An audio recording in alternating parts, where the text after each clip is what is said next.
FII foreign institutional investor, DII domestic institutional investor, इसको आप mutual fund भी बोल सकते हो। तो फर्स्ट क्वेश्चन तो ये आता है, as a option seller we want FIDI data. क्योंकि अगर आप एक ऑप्शन सेलर हो, आप कहीं ना कहीं एक रेंज को ट्रेड करते हो।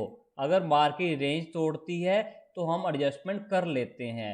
बट जो आपका FIDI डेटा है, जो आप आफ्टर मार्केट डेटा एनालाइज करते हो, वो क्या बताता है, जहां हम इनडायरेक्टली उससे जानना क्या चाहते हैं, हम ये जानना चाहते हैं आज FIDI ने खरीदा है या बेचा है। अगर खरीदा है तो हम क्या कहेंगे, मार्केट ऊपर जाएगी। अगर बेचा है तो हम क्या कहेंगे, मार्केट नीचे जाएगी। अब ये क्वेश्चन आता है, क्या हमें चाहिए, अगर हम एक ऑप्शन सेलर हैं, अगर आप एक ट्रेंड ट्रेडर हो या डायरेक्शनल ट्रेड करते हो, फिर तो आपको ये डेटा कहीं ना कहीं ज़्यादा रेलिवेंस होगा। अगर आप एक ऑप्शन सेलर हो जिसको ये नहीं पता मार्केट कहाँ पे जाएगी, क्योंकि हम काम क्या करते हैं, नॉन डायरेक्शनल, तो क्या हमें ये डेटा चाहिए, क्योंकि हम डेटा से इनडायरेक्टली एनालाइज तो उसकी डायरेक्शन करते हैं। अगर आप एक ऑप्शन सेलर हो, आपको एक डायरेक्शन चाहिए ही नहीं। आपको ये बता देता हूं, मार्केट अनसर्टेन है, ऊपर भी जा सकती है, नीचे भी जा सकती है, या होल्ड भी कर सकती है। अब आपको अनसर्टी मैं और बताता हूं। एक दिन का अगर डेटा लोगे, FI बाय करते हैं, DI सेल करते हैं। अगर आप इतना ज़्यादा एक्यूरेट डेटा ले पाते डायरेक्शन का FI डेटा से, तो कहीं ना कहीं उनका डेटा सेम होता। बट एक बाय करता है, एक सेल करता है, तो आपको कहीं ना कहीं वहां पे भी अनसर्टी दिखेगी। तो हमेशा ये बोलता हूं, आपको उतना ही पता है जितना आपको सोशल मीडिया बताया गया है। अगर आप FIDI डेटा को तोड़ देते हो, अगर आप इंडिविजुअल FI डेटा या DI डेटा देखोगे, तो इंडिविजुअली भी वो कहीं ना कहीं अपने लेवल पे छोटे ही हैं। अगर आप FI को अलग अलग करके देखते हो, तो इंडिविजुअल फर्म या कंपनीज अपने लेवल पे छोटे हैं। तो मैं आपको ये बताना चाहता हूं, अगर आप एक ऑप्शन सेलर हो, कहीं ना कहीं आपको डेटा का रेलिवेंस नहीं है। आप अपने एक नॉलेज के लिए एक जान सकते हो वो कर क्या रहे हैं। बट मैं आपको ये बताना चाहता हूँ, जितना काम सिंपल रखोगे, बड़ा कर पाओगे, फोकस कर पाओगे एक मैथोलॉजी के ऊपर।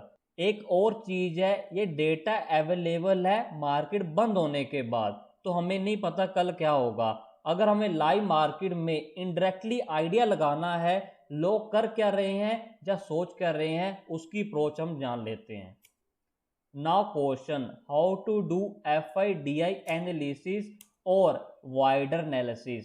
तो मैंने क्या किया, FIDI को तो ले लिया, प्लस कोई और है जैसे कि ऑपरेटर है, अदर क्लाइंट्स है, प्रो है, वो क्या कर रहे हैं। अगर उनका इनडायरेक्टली आपको एक आइडिया चाहिए, तो आप कैसे एनालाइज कर सकते हो लाइव मार्केट में। Answer is we have to learn reading premium. तो हमें प्रीमियम रीड करना सीखना होगा, क्योंकि जब रिकवरी आएगी, आपका कहीं ना कहीं कोर साइड पैनिक आ जाता है। अगर मार्केट में डाउनफॉल होता है, जो आपके जो पुट प्रीमियम है उन्हें कहीं ना कहीं पैनिक आ जाता है, एंड मार्केट रेंज बाउंड रहती है, आपके प्रीमियम वैसे रहते हैं। तो अगर आपको प्रीमियम रीड करना आता है लाइव मार्केट में, आप ये जान पाओगे अभी क्या चल रहा है। अगर मार्केट में प्रीमियम खड़े हैं तो आप क्या बोलोगे, मार्केट एक रेंज में है। अगर पैनिक आ रहा है कॉल साइड या पुट साइड, तो मैं अपनी पोजीशन उस साइड वाली निकाल दूंगा, नहीं तो मैं वेट कर लूंगा अपनी एंट्री के लिए। तो अगर आपको प्रीमियम रीड करना आता है, तो आप कहीं ना कहीं ओवरऑल मार्केट का एक व्यू ले पाओगे कि वहां पे होने क्या जा रहा है। वो एक जस्ट व्यू है, ऑन एन एवरेज हमें लॉन्ग टर्म में वो काफी बेनिफिट करता है। How to read option premium, ये इतना आसान नहीं है, हमें काफ़ी टाइम हो गया, तो हम धीरे धीरे जैसे जैसे काम करते गए, कहीं ना कहीं अगर आप डेली एक चीज़ को कर रहे हो, आप उसमें परफेक्ट हो जाते हो। तो इसमें टाइम लगता है, पैसा कमाना कभी भी आसान नहीं था, नहीं होगा। तो अगर आप मेहनत करोगे टाइम लगेगा, बट अगर आप कहीं भी जाओगे हर जगह टाइम देना पड़ेगा।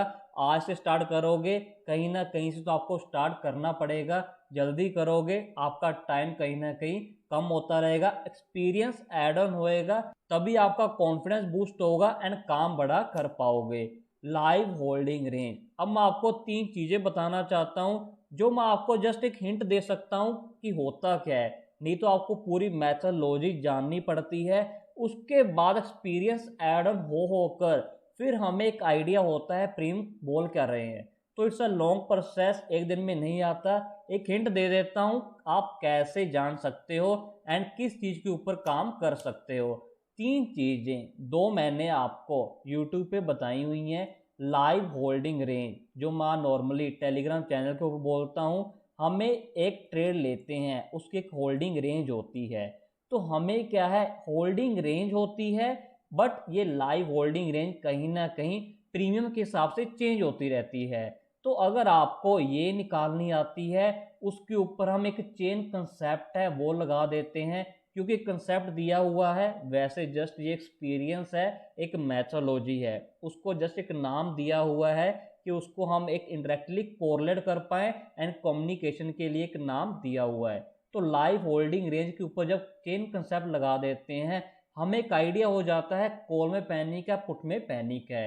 एक मैंने आपको बताया था एटीएम स्ट्रैडल, मैं हमेशा बोलता रहता हूँ आपके इतना प्रीमियम है, इतने कम है। तो कहीं ना कहीं ये 3 चीजें जब हम इकट्ठी कर लेते हैं, हमें एक आइडिया हो जाता है मार्केट में क्या होने वाला है। जस्ट एक व्यू होता है, ये कोई फिक्स नहीं है। अगर फिक्स पता होता मैं डायरेक्शनल ट्रेड कर लेता, बट मैं नॉन डायरेक्शनल करता हूँ। जस्ट एक आइडिया हो जाता है जब मार्केट में पैनिक आता है कोल्ड साइड, तो मैं स्केयर ऑफ करके निकल जाता हूँ। मुझे नहीं पता शायद मार्केट नीचे आ जाए, बट मैंने क्या किया, एक मैथोलॉजी बनाई, लॉन्ग टर्म में फॉलो कर रहा हूँ, चेन कंसेप्ट से मेरा अर्ली एग्जिट हो जाता है।